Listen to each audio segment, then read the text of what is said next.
Good evening, everybody. Welcome to Two Way Tonight. I'm Mark Halperin. Thank you for being here. There's a lot of news, a lot of little news. President talked at the White House today a couple times and created a bunch of news, and there's some other stuff going on. Super curious to know what our guests think of the South Carolina runoff in the Senate primary. Because I talked to a bunch of people about it today, and I frankly don't know what I think, but I'm interested in what our guests think. And as always, interested in what you think. Please, if you'd like to be in on the conversation, raise your hand if you're here on the two-way platform. If you're watching on X or on YouTube, please don't raise your hand. And please, please do not put smack in the chat. That's all I ask, really. I want to start with a small story, but a story that I'm desperate to know what our guests think. Joining us tonight, Democratic strategist Melissa DeRosa, still framing up her shot. Looks good, right there. And then Matt Whitlock, Republican strategist here. Melissa DeRosa, welcome in. Thanks, sir, for being here. Thank you for having me. It's been too long, Mark. I know. How's everything going with you when you're not on this show? Things are great. How's your summer going? Everything's good. Thank you for asking. You're back in your New York City apartment, I see. I saw somebody else in your New York City apartment this morning on your show. Yeah, this is not my New York apartment, but thank you for thinking. Nantucket Matt Whitlock, welcome. Thank you for being here. How's your summer? That's all right. How's your summer going? It's good. It's busy. I feel like Congress getting out so late has set everything back. Hopefully we get a week or two to chill before they come back in. Yeah. All right, here's what we're starting with. Will come as no surprise to you. Number 22, please. The president tomorrow plans to do an interview with a podcaster. That's not uncommon, but his interviews with Michael Cohen. As some of you know, I've written about this and talked about it. Michael Cohen was really kind of my lead shepherd when I first started talking to Donald Trump about politics in 2011 when he was Donald Trump's chief political advisor, and is the one, I think, could Donald Trump have gotten elected president without Michael? I suppose, but many of the president's earliest forays into a serious focused look at running for president in 2011 and 2015 came via Michael Cohen, and of course they had a massive falling out, and now this. Melissa, what are your thoughts on the president doing an interview with Michael Cohen? You know, it's an interesting, is this like was this an ask from John Katz to Matidis? This is the full. It will air in part on WABC, whose owner is friends with the president, but still. I think. No, look, it's interesting that Donald Trump is so willing to forgive and forget. That wasn't a small falling out. No, it wasn't. He testified against him. He called him a rat. Michael Cohen has said extraordinary things about the president. Yeah, and then he also made a short-lived career out of being a talking head on MSNBC, being a former Republican Trump person who turned on the president, which I always seeing who MSNBC welcomes onto their airwaves when it suits their interests, despite the person's credibility and background. But yeah, so, it's fascinating that what's old is new again, and that Trump is willing to really forgive and forget. I always thought it was a little tenuous, that piece, but I guess not. Yeah, Matt Whitlock, I'm super interested to listen to this because I know both men a little bit, and I'm just so curious to see how they treat each other. They were professional intimates. Matt, do you know the origin story of how Michael Cohen entered Donald Trump's universe? Do you know that story? I actually don't. He lived in the Trump building across from the UN, the one that Jeter lived in, and there was some board dispute, and I think Michael was either on the board or then ran for the board. But Trump liked the way Michael Cohen dealt with the board issues related to tenant or resident complaints. I think it's a condo or co-op. It's not rental. Anyway, they met that way. He was a pro-Trump resident of one of the marquee Trump buildings, and then of course became the general counsel of the Trump organization, and again, in 2011, when the president explored running, and then in 2015, Michael was right there. And I'm gonna look forward to listening. Maybe I'll have Michael on to talk about it next week because I want to make that a 7-day story. All right, one more, and then we're gonna kind of reset here. This is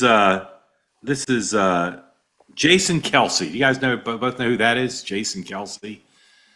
Melissa, you probably don't know who Jason Kelsey is. I don't know who Jason Kelsey is. You probably know his brother. Matt, tell Melissa and those who don't know who Jason Kelsey is. Jason Kelsey, the former center for the Philadelphia Eagles. He now hosts a podcast with his brother Travis Kelsey, or Mr. Taylor Swift. But part of the story Mark's talking about is a new ad campaign that Jason starred in, attacking data centers and That's right. comparing urinating in bottles and sending it to golf courses and data centers. That's exactly right, Matt. I've been waiting for this anti-data center grassroots fervor to break into the popular culture. I'd like to see it in a Peanuts cartoon, an episode of Friends. These are my touchstones for when you know something. I'd like to see it in a SNL. The zeitgeist. I'd like to see Jane Curtin on SNL on Weekend Update talking about it. Okay, we don't have those things anymore. So how do you know when something's jumped to the popular culture as part of the zeitgeist, as Matt said? Well, ladies and gentlemen, here is Jason Kelsey talking about urine in data centers. It speaks for itself. Here it is, number 11, please. AI data centers waste millions of gallons of water. That's why Liquid Death and Garage Beer decided to team up. We want your pee to cool these data centers. We want your pee. Please give us your pee. Let's pee on computers together. 'Cause we need lots of pee. Endless gallons of pee. Join our important endeavor. We want your pee. Please give us your pee. Let's be on computers together and save humanity. We want your pee. With Garage Beer's classic light beer and Liquid Death sparkling energy, the light beer of energy drinks, it's never been easier to create pee. Let's be on computers together and save humanity. So what are you waiting for?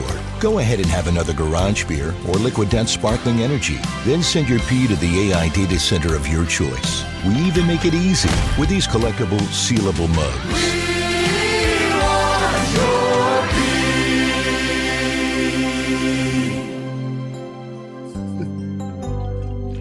Give us your pee. Well, difficult to process that as a piece of political content. As just a gag, it's easy to understand. But I keep saying I keep offering millions of dollars of free advice to my friends who work in the AI business and build these data centers. You need to put a human face on what you're doing. Because now Mr. Kelsey's put a human face on the opposition. Some of us can name the CEOs of these companies, Melissa and Matt, but nobody can think of a spokesperson as a friendly face, someone who you trust to guide us through what do these data centers mean. Matt, rate that video and tell me, if you worked for the AI industry, and for all I know you do, how should they be combating something like that? I hate everything about that ad, in part because they're doing so much comparing drinking beer to drinking pee, which I don't know how that can be helpful to the companies that are marketing this. I also want to know, is China now funding anti-data center ads through beer companies? Is that the way they're doing this? Might be. I think you're right about the problem. Obviously, the tech companies have gotten so far behind the 8 ball, and they got 10, 15 years of sort of free space to build data centers with no questions. And then in a flurry, this has become one of the most hot button political issues in the country. They need to get ahead of that, and they're very far behind. But this ad is just very weird to me. I don't understand. I like Jason Kelsey a lot. I feel like now he's risking overexposure. You don't have to say yes to every crazy marketing idea.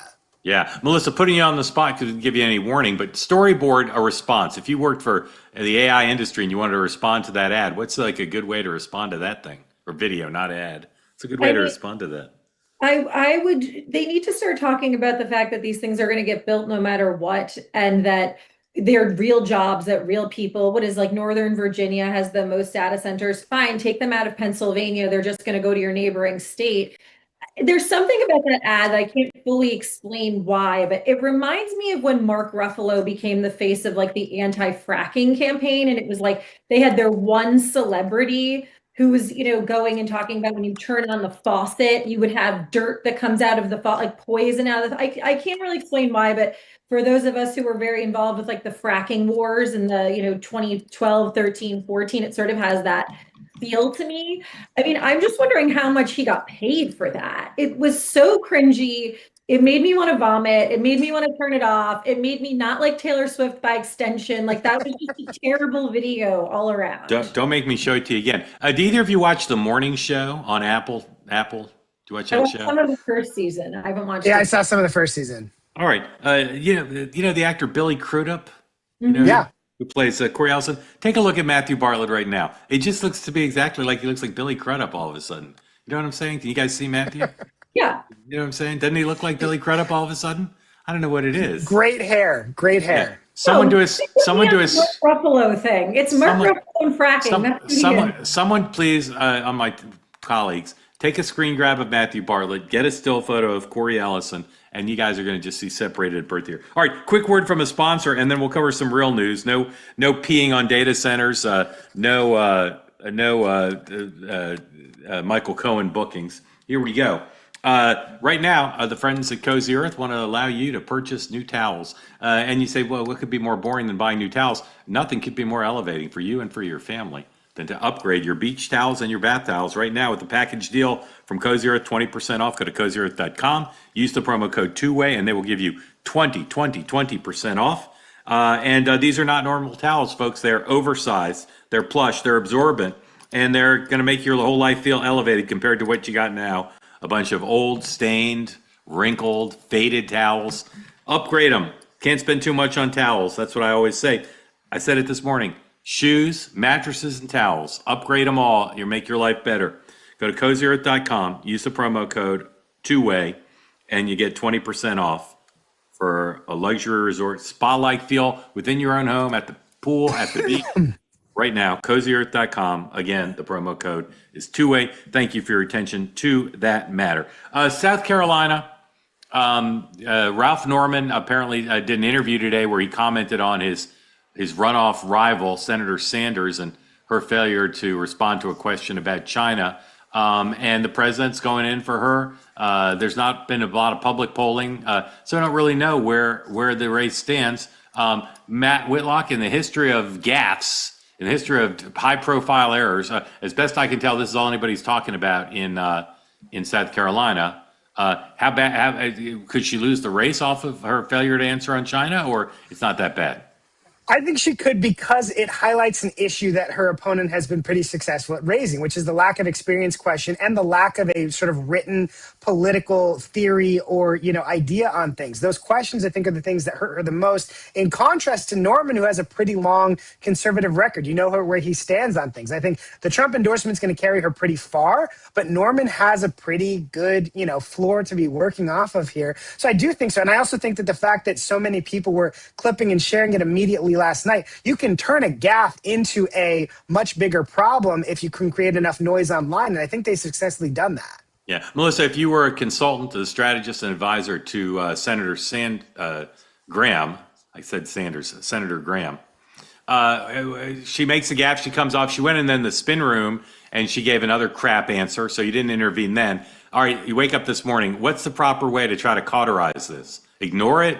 Appear with Henry Kissinger? What should she be doing?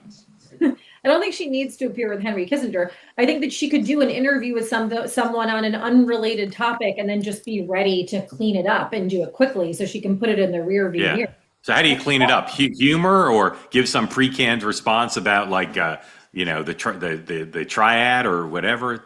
I think it would be humor followed up with something that sounds substantive and then move past it. I think letting it sort of hang out there is the issue. And I remember when I was watching that moment in the debate, it kind of reminded me of that Sarah Palin moment in the vice presidential debate back in, 2008, when it was clear, I can see Russia from my house moment, where you're like, you've no fucking idea what you're talking about. And I think that I think that there is an affection, obviously, for her brother. And I think that him passing away so suddenly, there was a transferred affection onto her. But I think there also is some resentment that exists from people feeling like you shouldn't just get a job because of your last name, or you shouldn't just get a job because the president tapped you and said, this is my person. And so for anyone who was sort of on the fence, this gave them a reason to jump off in the other direction. So I would say clean it up fast, but I do think it could have a real impact. Matt Whitlock, for those of you who don't know, is a Senate man. He's a creature of the Senate. Worked with Senator Hatch and understands the rhythms of the body as well as anyone since Everett Dirksen, I would say. Matt, what do you think Republican senators, the NRSC is supporting Senator Graham because she's an incumbent. What do you think Republican senators think of that answer she gave last night? I think they probably think it's unhelpful. I think that, they want to stick with Senator Graham because of, as you said, she's an incumbent, of their love and affection towards her late brother who passed away. But I also think they're not probably panicking about a Ralph Norman winning because he'll also be a good Republican member to work with. And he's got good relationships with a lot of members already. I think they'd love to just see, the president's endorsement and the NRSC endorsement carry enough weight to get her across. But I imagine they're also working behind the scenes to get some new tape out there to fill that hole, as Melissa said, to kind of try and change the subject and shift back to things that they feel like are strengths for Senator Darlene Graham. Well I mean, said. I think at the end of the day, it doesn't, like, 6 of one, half dozen of another, right? At the end of the day, if they don't end up with her, they're still going to have a solid and steady vote. I think Benny could just screw with the president's near perfect scorecard on endorsements in Republican primaries. Well said. All right. In Florida yesterday, the socialist Angie Nixon won the Democratic Senate primary. I agree with those who say this is good news for Democrats because they won't have to waste money on the Florida race. They would have been forced to spend probably 10 or 15 million on a lost cause. But you do now have the specter of, for the next 2 months, the Democratic Party of Florida being represented by a socialist. According to the Washington Post, looking at the data, she's a different kind of socialist than some of the others. Number 3, she's actually a socialist supported by working people, by poor people. The demographic suggests that unlike Mayor Mondami and Dr. El Sayed, a lot of her support came from working class people rather than from rich, wealthier people. Melissa, what are the implications of this lady, Nixon, being the nominee? Will it have you don't like you're on record, you don't love the socialists having a big megaphone. Is she going to have a big megaphone for 2 months or no, because it's not a competitive race now? I think the Republicans are going to give her one. I think that, when I talk to my friends in Hakeem Jeffries' office and in the DCCC, Florida, because of the redistricting, has already become like near impassable. We could lose every seat there on the congressional side. And So- there's 5 competitive races, is that right? Yes. Yeah. So what we don't need is the ability for the Republicans to paint them all with a broad brush and say, see, this is the party of wackos. This is who the Democrats chose statewide. And it's not about her. I agree. We're not going to spend money on her. I guess fine, where it's a good news because we're not going to waste $10 to $15 million lighting it on fire. But that said, I would have rather had a moderate at the top because I think it is more beneficial for the House races down ballot, which we do have a shot at, but which are really hard. So and also just, how I feel about this. The DSA winning in any of these races is bad for the party going into 2028. It emboldens them. It sends a lot of wrong messages. So. Yeah. Matt, if you were the head of the Florida Republican Party or the NRSC, would you assign a tracker to her and go to all her events and Absolutely. get video? Yeah, I wonder how many trackers there'll be at her events. Because if I were running a Republican thing, I would have like 3 shifts of trackers. I wouldn't want to miss a syllable out of her mouth. Do you remember the movie Ed TV with Matthew McConaughey when they had a camera crew follow him around 24/7? That's what I would do for her because she's going to create tape constantly. The person who's probably the biggest winner last night is Abdul Al Sayed, who's no longer the worst Democrat Senate candidate in the country. Now I think it's a close tie. But the interesting thing is, as Melissa was saying, people like Jared Moskowitz breathed a sigh of relief last night winning their primary, but now have to deal with the fact that they need to find a way to get crossover voters who are going to vote for Ashley Moody and Jared Moskowitz. They'll probably be able to do to a certain degree, but I know the NRCC is thrilled with Nixon winning because she gives a really, really good foil for them to be running against in these semi-competitive House districts where Democrats now have new maps that are pretty tough to compete in. So Republicans are thrilled, lots to run against there, and I think it's going to be a lot of fun for Senator Moody. So, Melissa, it's in the interest of Chuck Schumer and Hakeem Jeffries to not have this woman say a lot of things on video. Republicans can send trackers. Given that they're not going to give her any money, almost certainly, what can they do to keep her? Can like if you worked for Schumer Jeffries, could you call her campaign manager and say, "We're just asking you, don't leave tape"? Is that something the establishment can do, or impossible? There is nothing you can do with these people. What if Bernie called her? No, look, these people, the DSA is very cult-like on the one hand, but they are one flew over the cuckoo's nest on the other hand. They are uncontrollable. And she did this, she won without the endorsement of AOC or Bernie Sanders. So, and by the way, she was outspent 15-1 or something. So 17. 17-1. Thank you, Matt. So, you wake up in the morning, you win this race, and you tell yourself, no one thought I could win this, and I beat everyone, and I did it without AOC and Bernie, and I'm going to win the next race, even though there is no fucking way on God's green earth she is going to win that race, but she thinks she's going to. So no one can call her and say, do us a solid. Lock yourself in the basement for the next 3 months, and we promise we'll give you an appointment in a cabinet somewhere down. No, it's not going to happen. So right. So 10 minutes ago, Bernie decided to tweet, thank you, Matthew Bartlett, about her, even though, as Melissa pointed out, he didn't endorse her. Here's this tweet. It's filled with, the tweet starts with name checking 4 of Melissa's all-time favorite Democrats. What does Zohran Mamdani, Abdul El Sayed, Peggy Flanagan, who's the party's nominee for Senate in Minnesota, and Angie Nixon have in common? They all ran strong progressive grassroots campaigns. They were all heavily outspent. They all won. The establishment has the money. We have the people. When we stand together, we win. Either of you think Bernie will go campaign with her? Sounds like he might. sounds like you might. I hope he does. I'd pay for the ticket. I think Yeah. that's incredibly valuable for Republicans. But I also love, again, anytime Bernie speaks out about the Democrat establishment is one more time Democrats aren't attacking Republicans, which I think we find great value in. Yeah. All right, let's talk about Michigan. Wait, Again, I want to make one more point. yes, ma'am, of course. Destructive DSA. When you mentioned Moskowitz. So Moskowitz was forced to piss away money in that primary, which suddenly, even though he ended up trouncing him in the polls and he was so terrible, and he was part of that sort of DSA be everywhere media campaign because they think that they're smarter than everyone else when really all they're doing is exposing how bad they are with their platforms and setting their movement back nationally, which is why you see people like AOC step away a little bit. But now you've got people like Jared Moskowitz had to waste money in a primary and now go in a really competitive general election to save a seat that's critically important on our path to taking back the House. And now you've got this circus at the top of the ticket. But it's not for the DSA, for Bernie Sanders. You know what he's leaving out of that equation? Zohran Mamdani barely hit 50% in a city with 74% Democratic votes, okay? Let's see what happens in Michigan and Florida before we go spiking footballs. Winning primaries isn't the game. It's winning the actual purple and red states so we can be in power. Purity without power is performance art. So, sorry, I just had to stand on my soapbox for a minute. And That's all right. We'll get that on Twitter. We'll do quite well. Thank you.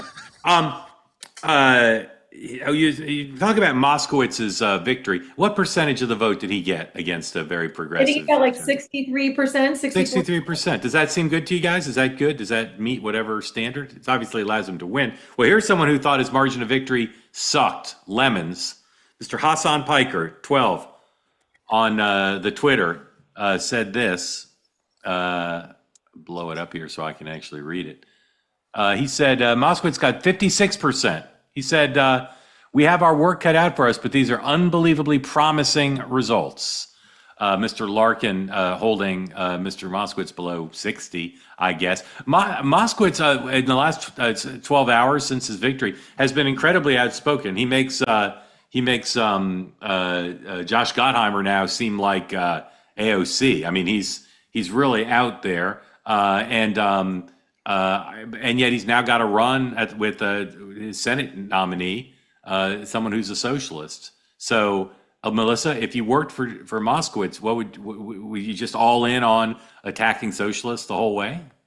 I think he has to. And Yeah. first of all, I think it's what he really genuinely believes. Yes. And, Hassan Piker is a cancer on the Democratic Party. He is an anti-Semite. Let's all say it over and over again, because that's what he is. And he tried to take out Moskowitz and he lost. So Okay, we're gonna all pretend El Sayed winning by less than a point when he was supposed to win by 15 was some huge victory, but Moskowitz wins by 11 points or whatever, 10 points, and that was somehow not a big victory. Like, it's just it, but in any event, yes, he Yeah. has to double down against Hassan Piker, against the DSA, and against everything they stand for if he wants to save a seat. All right, Matt Whitlock, I want to change the focal length here a little bit and the prism because we all know it takes a lot for the media to do a lot of stories that help Republicans win, right? It's just not the nature of the beast. My colleagues are obsessed with the divisions within the Democratic Party. They're covering this stuff like I've almost never seen them cover a Democratic phenomena. And Republicans like Matt Whitlock himself has complained for years to say if this happened every time Donald Trump posts on X or every time Steve King says something, every Republican's asked to explain. Well, what do you think of what the president said? Why did you ever do that to Democrats? Well, now they are. Now the Democrats every day are being asked, what do you think of this statement by this socialist? Right? What accounts for that? Why are my colleagues so interested in this story?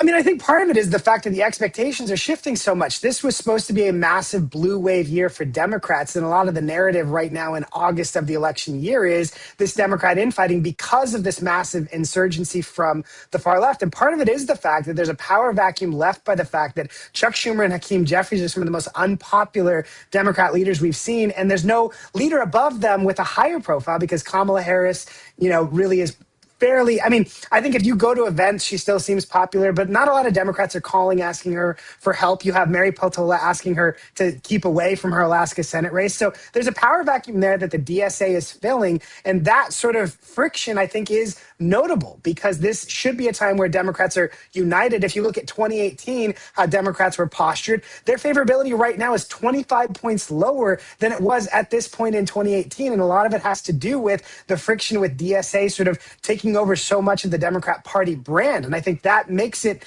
newsworthy and notable for reporters even chasing Democrat senators in hallways, which we're so not used to seeing as you're describing. Usually it's, what do you think of this Trump tweet and that Trump tweet that defined my sort of coming of age years in the Senate. Right. Melissa, when we get to September, post-Labor Day, which again, my colleagues will call the traditional kickoff. I like when they call it the official kickoff of the general election because there's nothing official about it. And there start to be debates between Republican and Democratic candidates when other races besides Michigan come into closer scrutiny. Will this still be a great big topic of conversation in the media, or will it switch to more Republican versus Democrat? I thought the primaries were going to start to put a little bit of this to bed, but I don't think it's going to bed because I don't think people like Bernie Sanders care if it continues to live on. I mean, one of the most interesting, back and forths within the last couple of weeks was you had Rahm Emanuel go out and take some shots, and then you had Bernie Sanders go out and take some shots back at him. And then Rahm Emanuel sort of like back up, and then Bernie Sanders double down. And the moment when somebody asked, if we forget which interviewer it was, asked about the DNC and like the dumpster fire that has become the DNC, and how did he respond? And he said, I'm not a Democrat.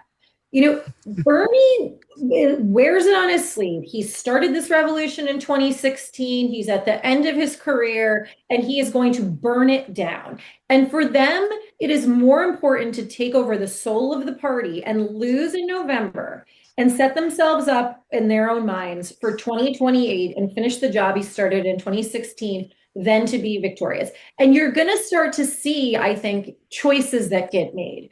Where does Chuck Schumer direct money? Does he put it in Iowa or does he put it in Michigan? Does that then cause the fight club within the Democratic Senate of Elizabeth Warren and Bernie Sanders and them to come out and publicly criticize the DSCC? There's going to be little things that happen that allow for this fight to continue.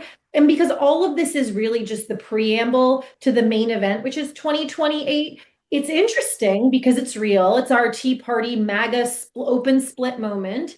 And I think people are going to continue to cover it.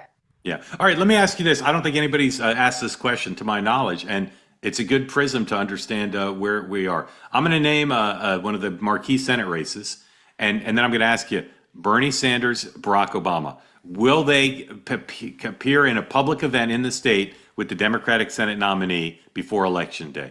Ready? Got it? Okay. Troy Jackson, We'll start with Melissa each time for simplicity. Troy Jackson in Maine. Obama. No. Matt? Probably not. Okay. Because it's not a marquee race, or because why not? Obama's popular in Maine. Why not? I'm surprised you both say no. I just don't. I don't see him necessarily driving a particular voting group there. I think that Jackson feels this sort of need to cosplay in the sort of working class way Okay. that I think Obama appeals more to the upper class liberals that will actually be turning out for Troy Jackson. I got to take you for sushi in Portland. Okay, Melissa, Bernie. Yes.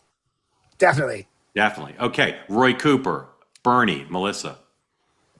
I don't know that Roy Cooper wants Bernie, but Okay, so that would be no. I mean, he can't appear with me, didn't want to. Matt? We would love that, but I don't expect it. 'Cause Okay. Roy Cooper's got to pretend to be a Republican. Obama in North Carolina, Melissa. yes. Matt? I actually don't think so, because I think Roy Cooper's going to do everything he can to distance himself from Democrats as much as he can. Okay. There's a difference between how I think about this in if they will do it and if they are needed to do it. Is it gonna? I'm just asking if it's gonna happen. Is I it think gonna happen? Obama will do it if asked. I don't. No, I'm asking if it's gonna happen. Not is he Okay, open to it? I'll say yes, and then I'll owe Matt a beer in November. Okay. Pappas in New Hampshire, Bernie, Melissa. Yes. Yes. I don't think so. Okay. Obama, Melissa. Yes. Yes. Yes. Okay. Dr. El Sayed, Bernie, Melissa. Yes. Matt. Yes. Yes. Obama, Melissa. Yes. Yes. Whitlock. I think so. Okay. Sherrod Brown in Ohio, Bernie, Melissa. No. No. Matt. I don't think so. Okay. Obama in Ohio, Melissa. Yes. Matt. I think no. No. Interesting. Tallarico, I mean, Bernie. this is also like Obama doesn't do this much travel, but Well, he'll do some though. He'll do some. Melissa, No. Tallarico, Bernie. No. No. Matt Whitlock. No. Obama, Texas, Melissa. yes. Matt. I could see that. Yeah. Turek in Iowa, Melissa, Bernie. Yes. Bernie, yes. Matt. I don't think so. I don't think think so. he would be helpful there, but I think he'll go. Obama in Iowa, Melissa. Yes. Matt. I could see that. He still thinks he owns Iowa yeah. because he All was right. successful there. Write it down, ladies and gentlemen. These are some mega predictions you won't hear anywhere else. Let's go to Michigan, where both Mike Rogers and El Sayed appeared on video today in a variety of formats. Here's Mike Rogers, number 7, please. For a government takeover of health insurance, because health insurance offers no value. What Medicare for All does is it does away with the private insurance market. Because instead of having a whole bunch of payers, you have one payer, and that is the federal government. Medicare for All guarantees you a public health care plan and eliminates your private one. Medicare for All comes in and says, no more of this insurance industry, one insurance, and that is the government of the United States. What you have is the state operating as your insurance company. It is going to require taxes, and the question of how much of those taxes we would ask working Americans to pay. I think it's important that from the political economy perspective, that everybody pays a bit in. Too extreme for Michigan's the tagline for those of you listening to the podcast version. Of course, one of his 3 planks, along with money in your pocket, money out of politics, money in your pocket, is Medicare for All. Medicare for All, as we've discussed here before, is kind of a hazy concept. What does it entail? How generous are the benefits? Is it optional, etc.? Melissa, is that messaging, do you think, effective against Dr. El-Sayed's support for Medicare for All, which is, again, central to his campaign? I mean, I can't imagine Mike Rogers ran that ad without poll testing it. So I have to think that it is. I mean, as a veteran of the Obamacare fight in 2010, when, the whole conversation became that summer about single payer and about doing Obamacare, and Republicans would just wiped out Democrats nationally in that midterm cycle. I think they're sort of going back to an old playbook. I would caution for Mike Rogers that it's not enough to be against something. The cost of healthcare is crushing Americans and is key to the affordability crisis. So it's fine to kick up the boogeyman that has worked before, but what's your answer to solving it? Yeah, Matt, your party still has no answer for that. So is it good enough to just raise specters about the Democratic ideas? Not quite. I think that's a very smart point from Melissa, but I do think it's interesting that Abdul Al-Sayed watched Kamala Harris have to walk back her 2020, let's get rid of all that private healthcare answer because she was such a big champion of Medicare for all in 2020. In 2024, one of the many things that ate her alive, he saw that and said, I'm going to do the same thing. And I spend so much time poring over polling about Medicare for all specifically that I think, yes, this is a very effective message. People do not like the idea of losing their private health insurance. They don't like the idea of paying double the taxes for a government-run program that's going to lead to massive wait times that lead thousands of people to die every year in countries that are trying this. But Republicans also need to put some pen to paper on what their version of this or what improvements look like. And we saw James Blair and a lot of the Trump administration political hands have been putting out there things like holding insurance companies accountable, things like cutting into the massive waste, fraud, and abuse in the hospital system. There's things like that around the edges. But I do think that, until Republicans give a clearer contrast, there's a group of voters in the middle who might be afraid of our warnings about what socialized medicine and Medicare for all will do, but don't necessarily come all the way to our side until they know we've got a slightly better idea for the problem they still think exists. I didn't know Matt Whitlock had inside of him his inner Betsy McCoy attacking socialized medicine. That was quite passionate. Sorry, Melissa, go ahead. No, I was just going to say, it's interesting though, because again, me, Mark, Matt, we lived through the Obamacare fight. We lived through Kamala having to walk back all of this very intimately. And we're very aware of the political and electoral ramifications of the fallout of that. But I think that what we're living through right now in 2026 is a little reminiscent of 2016 in that people are so frustrated and people are so at their wits' end that they're willing to try anything if they think maybe it could provide something for their families and cause them a little bit of relief. And so I think that that's the danger that Republicans have to think about. Like that playbook worked in 2020, that playbook worked in 2024, that playbook worked in 2016. I don't know that it's going to have the same resonance. And this younger generation, the 18 to 39-year-olds who are turning out in record numbers in these primaries, have a very different view on all of this than the 40 plus. Yeah. So I haven't looked assiduously, and my guess, the answer to my question is going to be no. Have either of you seen a Republican candidate who out on his or her own have put forward some innovative free market healthcare ideas in this cycle? I have Not to go much further than what I was talking about in terms of holding insurance companies accountable, which Republicans see as a Democrat vulnerability because every Democrat proposal on healthcare for 30 years has largely led to more money going to insurance companies and the fraud, waste, and abuse angle. But that only takes you so far in terms of fixing healthcare policy because there's so much more to it than that. So I think you're right. There's not been a ton more substance really than that. Yeah, and like the fraud, waste, and abuse, here in New York, they civilly brought charges against people in the Hochul administration. And someone was remarking to me today that Blakeman, who's running for governor against her, has done absolutely nothing to highlight that or say this is how much money they've burned, essentially, and here's how we would do it differently. That's the second half of the conversation that's missing. Here, now that we've saved this and we've identified this fraud within this incompetent system, here's how we're going to do it better for you. And so I think that that's something Republicans should, if they want to be victorious, have to figure out. Yeah, well said. Agreed. Back to Michigan.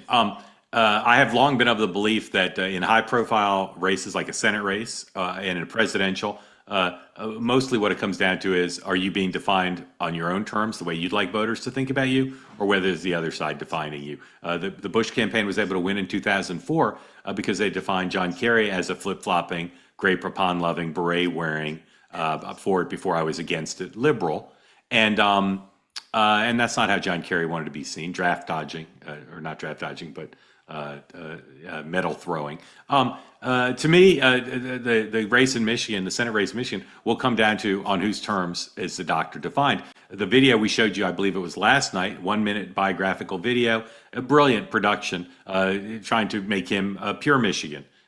Born in Michigan, loves Michigan football, loves cherries, loves cars, loves everything about Michigan. And of course, the Republicans are going to define him in a very different way as the other, as foreign to Michigan, as antithetical. And of course, they've made hay out of a quote saying he doesn't love Mackinac Island, which he says was about the conference, not the actual island, saying he doesn't like football, doesn't like the 4th of July. Today, he said something on his own, seemingly trying to appeal to African-American voters. I'll tell you, before we show it to you, the RNC just tweeted it out. The RNC likes this. because they're making fun of him. He says he's African. Number 8, please. I mean, why don't you just make it just happen there? The guy saying you're an Arab, you don't care about black folks. You know, I hate to say this, but I continue to hear it from older black folks, people like some of Denzel's colleagues telling me that they're uncommitted for you. You know, there's been an effort, I think, to divide people against each other. And unfortunately, you see that the consequence of that. To tell us that some group or another group have to be counterposed because there's not enough for all of us. I am Arab. I'm also African. My family immigrated to this country from Egypt. I'm proud of my African heritage. Proud of my African heritage. Again, the RNC's tweeted that out. I'm not sure if they're making fun of it being silly or they want people to think of him as African, whatever. Melissa, how is he doing so far since he won the primary in managing his public image?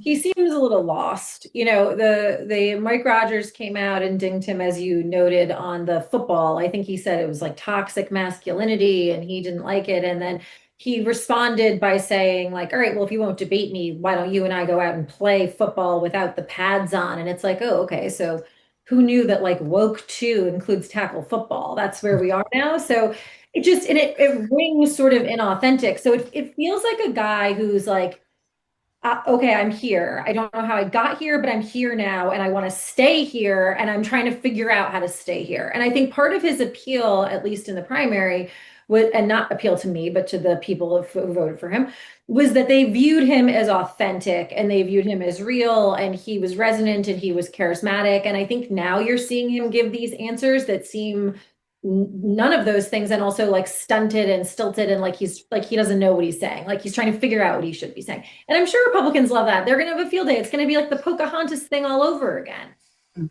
Matt, I regularly see him. He did it again today. I don't think we have the clip, but he regularly engages in like very belligerent, violent infused rhetoric about Mike Rogers. He denigrates him. He calls him names. He says he's old. He doesn't call him a pussy, but he basically calls him a pussy. It seems like that is authentic and organic. It doesn't seem scripted. Is that kind of rhetoric? People say they like a fighter. Is it personal denigration of an older candidate? Is that good politics? I don't think it helps him. And I think a lot of Republicans would point to the fact that this is a guy who is a fairly short, small guy, showing the fact that he's a little bit oversensitive about physical things, which is why he always talks in these very physical terms. Melissa was very smart to say lost, but I also like that she pointed out that football issue, because when he responded to the football conversation by saying, let's have one-on-one, no pads tackle football, that led to a whole other news cycle of people making fun of the fact that he just wants to kind of tackle and cuddle his opponent there. I think that I like the way that you frame this conversation and who gets to define whom, because Abdul right now, everything he's doing is reacting to parries and they're not helping him. He sort of is very in love with the sound of his own voice. If you listen to some of his interviews on CNN before the end of the primary, when he got sort of talked into cul-de-sacs on issues like defund the police, and he really like gets kind of amped up on these answers he thinks are clever, like, you're actually asking me the wrong question. It should be this. But it only led to them asking the same question more and more and more. And things like when he went on a friendly interview with Mehdi Hassan, and Mehdi Hassan said, wait a second, why do you mislead people about being a physician?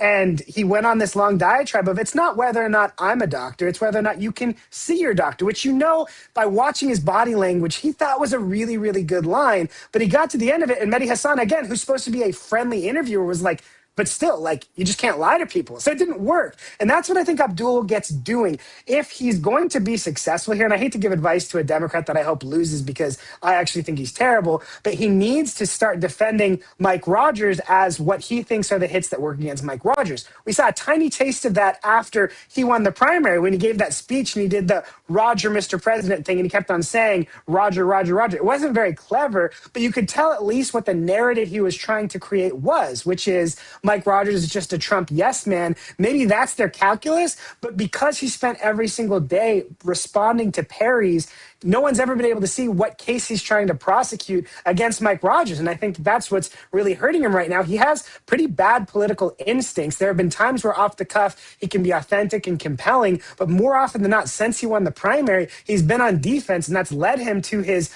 worst instincts about threatening language to Mike Rogers, which again, if you see the two of them next to each other, like Mike Rogers is significantly bigger than him. So I don't know if this is like a Napoleon complex kind of thing. I just don't think it's working out very well for him. Dude, I have to say, not only are you brilliant, you're following that race really closely, which I love. I'm kind of obsessed with this race just because Yeah. I worked at the NRSC in 2020 when John James came fairly close to beating who we called Senator Jerry Peters. And Michigan's been kind of a white whale for Republicans on the Senate side for a long time. And President Trump showed a pretty good playbook Yeah. to win there. Rogers only lost by 19,000 votes in 2024, despite getting outspent 5-1. So I think for a lot of Republicans, they're rating this higher than what a lot of people would have seen the gettable Yeah. seats for Republicans before. Absolutely. Raise your hand if you want to get in the conversation. A few more topics for us to cover and then to your questions. Just as the Republicans are trying to define El Sayed, the Democrats are trying to define Mike Rogers. And I watch this closely because, again, this is the prism I look at these races through. They say he lives in Florida. They say he's rich. They say he's old. They say he's a Trump lackey. They haven't settled on a single frame, right? They haven't really said, here's the one thing you think about Mike Rogers. The Republicans have. That guy's other. That guy's not. That guy's not of us. He's too liberal. He's too weird. He's too he's too not like us. And that's an effective frame. Here is one of the many attempts to define Mike Rogers by the El Sayed campaign. This is a frame. We've seen this for generations. How one side tries to frame the other guys. Mike Rogers it's the flock cameras are his fault. It's an old standby. The flock cameras. Number 9, please. Does it ever feel like you're in a cage, kind of stuck, being watched? Well, that's because you are. There's been this mass proliferation of flock cameras, any and everywhere. Little cameras watching your every move to collect information about you without you even noticing. That's all been part of a regime that's been pushed by, well, this guy. Somebody must be doing something exactly right. But who would be complaining? Somebody whose privacy was violated. You can't have your privacy violated if you don't know your privacy is violated, right? Who happens to be the guy I'm running against? That's Mike Rogers, who wants to be Michigan's next U.S. Senator, not if I have anything to say about it. So if you believe like me that you shouldn't just be surveilled because you're driving along the street, then I hope I can earn your support. Because we've got to stand up to this mass surveillance apparatus that is being built behind closed doors and behind our backs. Melissa, my problem with that is the Mike Rogers soundbite doesn't really pay off. It almost sounded to me like Mike Rogers was arguing the other position. Agreed. And also, who cares about this issue? I mean, like, the one thing that, like, the Bernie bros are supposed to be good at is being like, the whole game is affordability. Like, what was that? It didn't make any sense to me for the reason you identified and just more broadly. Yeah. Matt? It's niche. It doesn't come close to the top 10 concern of any persuadable voters that weren't already very firmly in Abdullah al-Sayed's camp. But again, this is another sign that he is not getting very good advice from his consultants. And I think I can't wait to see what he does next. Maybe it'll be some really niche, I don't know, other topic, but I don't see that breaking through anywhere. Yeah, and it just seems like a day spent on that, making that video and driving that message like, don't vote for Mike Rogers. He seems to vaguely support flock cameras. While Rogers is running ads saying this guy is a terrorist who wants to raise your taxes, and you're responding, you heard about those flock cameras? Here's a hearing video that might suggest he's aligned with it. Yeah. Flock cameras are the thing that, like, the Iran war is going on, the gas prices. Like, what are we talking about? I'll tell you something else this close to Melissa's heart, but I think it's instructive and important. Ron Fournier has compared Dr. El Sayed to Bill Clinton. And Bill Clinton, of course, best that ever was, and Ron covered him in Arkansas. So Ron has standing to say that. And we've all seen him be impressive. I actually didn't think he was that good in the debates. I thought he was a little robotic. And compare him to Mondami. Like that video, that one we just watched, it's nowhere near as good as Mondami's videos, right? Not even close. No. Mamdani smiles while he's taking things apart. I don't think Mamdani is the most effective ever, but he's got a charm to it that Abdul has not been able to manage. Sometimes he does. Sometimes he dances. Sometimes he hugs. He hugs. He dances. But yes, the Mondami ones are craft. They're funny. They're emotional. And he looks organic. When this guy says stuff like, we talked about the anger thing before and the threats before, when he says Mike Rogers wants to be your next senator, not if I have anything to say about it. It just sounds to me thuggish. It does. Doesn't land. It seems like a guy who, like, it's what you said, Matt. It's like he's like a small guy who, like, is trying to be like, I'm not a small guy. Look how tough I am. It just doesn't land, especially in Michigan. But look, Mamdami's mother is an Oscar-winning director. You know, like, In 2026, being a successful campaigner means being a successful content creator. Mamdani is a very good content creator, regardless of Spot everything on. I think about him. Yeah. Abdul Sayed does not have that same gift. He just doesn't. But also, Abdul had a few moments in the debates that I saw a lot of clips go around, and I saw a little bit of focus grouping on of how much he insulted Haley Stevens, in particular her intelligence. I think he's got such a base anger that percolates in ways that actually validate a lot of his opponents' attacks on him. And I think that that's sort of just his personality. Yeah, and I'll just let it all hang out here because that's what this platform is for. You know, the Obamas, both Obamas, were so determined to never show anger in public in 2008 because they didn't want to play into the trope of angry black person. This guy, I don't think does he not know there's a trope of angry Muslim? Like that's a thing in the minds of a lot of Michigan voters, I'm sure. And he just seems too angry. Maybe I'm misreading, No. but I like I said, I see it almost every day. He makes some like physical threat against Mike Rogers. No, You're spot on. It's also like when you look at like a Gavin Newsom, right? It's like people who are like Trump won, I'm going to be like that. But it doesn't work because the reason it works for Trump is it's authentic. Yeah. Yep. Yeah. All right. The national debt, number 13. National debt topped 40 trillion.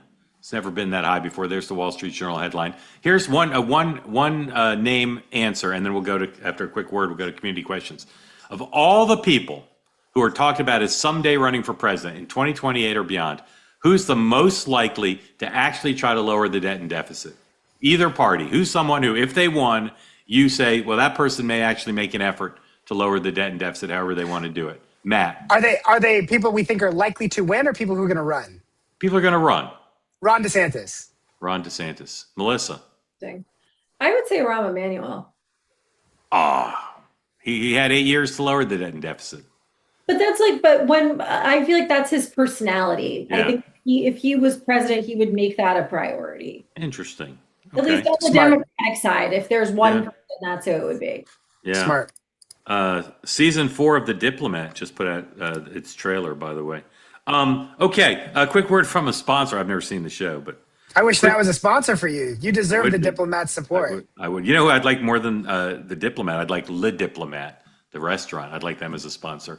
I could do those. We could record from there. We could record from there. All right, quick word from a sponsor, then to your questions. Raise your hand if you want to get in the conversation with Matt and Melissa. Dose is our other sponsor tonight. If you've got high cholesterol and you're looking for a clinically backed cholesterol support supplement that targets triglycerides, LDL, HDL, and total cholesterol levels to add to what you're already doing, this is just an add-on to whatever it is you're already doing. I recommend Dose.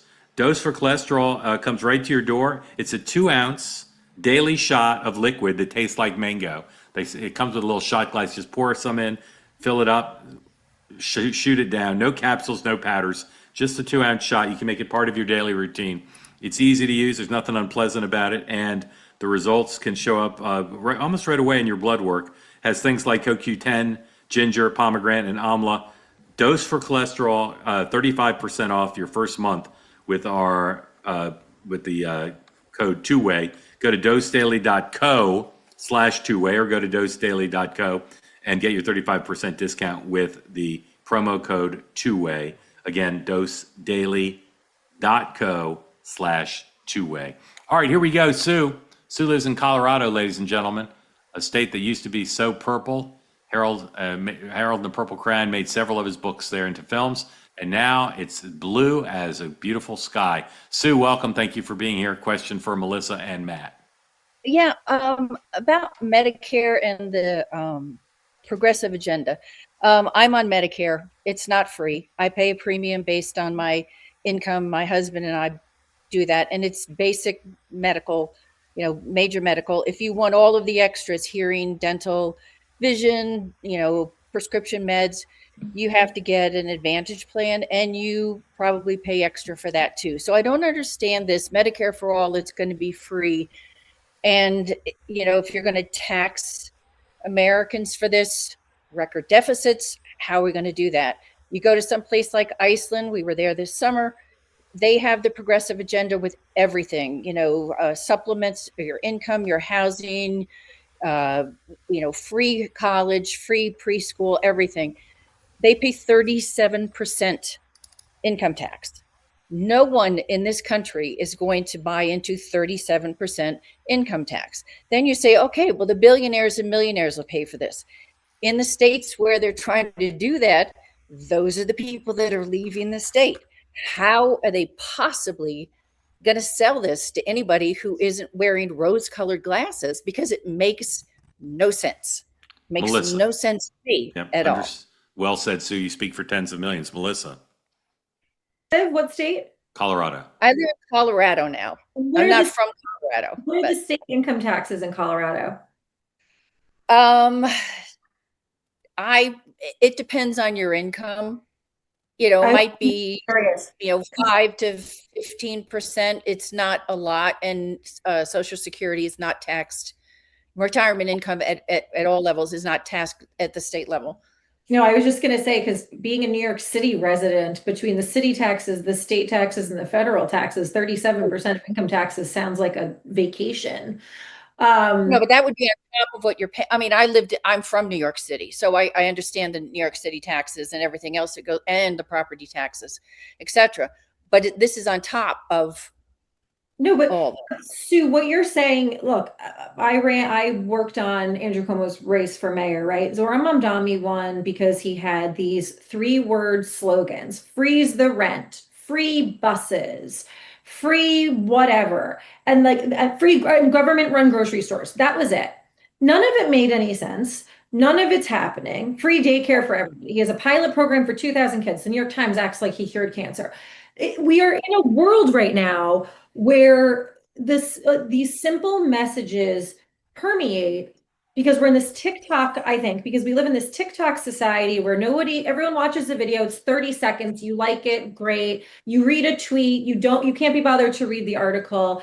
The underneath details don't matter. History is irrelevant. Education doesn't matter. All of those things. So you just said more about Medicare for all than El Sayed has said, than any of these people running on the Medicare for All platform.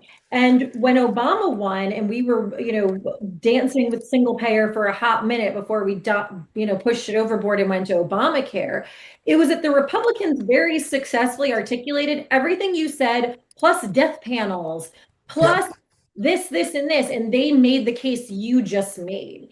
I actually think there's no death panels, because I go to a private doctor at a group physician thing. I don't see a government doctor. Yeah. It's not what is being put forth by these people who want to have Medicare for all. It just does not make sense. No, they don't know what it means. And this is where I'm sort of talking about where I think Republicans could find themselves getting into a little bit of trouble, which is I think Republicans may take for granted that people don't necessarily know what it means. And they think Medicare for all rings bad for everybody because it has traditionally, whereas socialism has traditionally rung badly for everybody. And now it's more popular amongst Democratic primary voters than capitalism. So we're in this weird tipping point moment because I think so many people are so exacerbated and so desperate that they are willing to try anything, combined with the fact that people don't dig into details on what any of this means anymore. So that's my response to that. Matt. That's why every time I talk about Medicare for all, I will make sure I cite those 3 things: doubling your taxes, massive wait times that people will die waiting for healthcare, and losing your private healthcare plan. Because Melissa's absolutely right. The words Medicare for all aren't scaring people enough, because most polling will show you about 75-80% of people hear those words and think good. When they hear those other 3 points, support goes down to about 15%, which is why we have to make the case of what it actually is, while simultaneously having a bridge to some way to improve the system that's hurting so many people right now. Most people on Medicare, like me, my Medicare plan is administered through a private healthcare insurance company, and all of that is state specific. So when I moved from North Carolina, I had to change my plan. I could keep United Healthcare as the company that administers the plan, but I don't show a Medicare card when I go to the doctor. I show my insurance company's card, and I pay premiums, I pay co-pays. It's not free. Yeah. It's not 100%. free. Yeah. Sue, thank you. Grateful to you. Matt, tell everybody about your podcast. It's not as big as Michael Cohen's, but. It's not. Maybe someday. 10-minute drill. You can find it on Apple Podcasts, Spotify, YouTube, Instagram. We do 10 to 15 minutes a day of just what's coming, what is going on in the news, Spark Notes, and it's a lot of fun. Yeah. Thank you. Melissa, where can people see your work? I'm on Twitter. I'm on Fox all the time. Every once in a while, I'm on News Nation. Actually, I was on with Matt 2 weeks ago. Against a communist. It was very fun. You two and a communist? Your friend Nomiki. Nomiki. Yeah. Okay. I call her Nomi. Thanks you both for being on. Thanks everybody for being part of Two Way. Tomorrow morning, or tonight at 10 o'clock, Larry, Kevin, and I are on News Nation. And then tomorrow, 9 a.m. Eastern Time, we're right back here for the morning meeting. And this show will be on in 23 hours. There's a new episode of Next Up tomorrow. We'll tell you more about later or tomorrow. Thanks to Melissa and Matt. Thanks to all of you. And we'll see you tonight and tomorrow.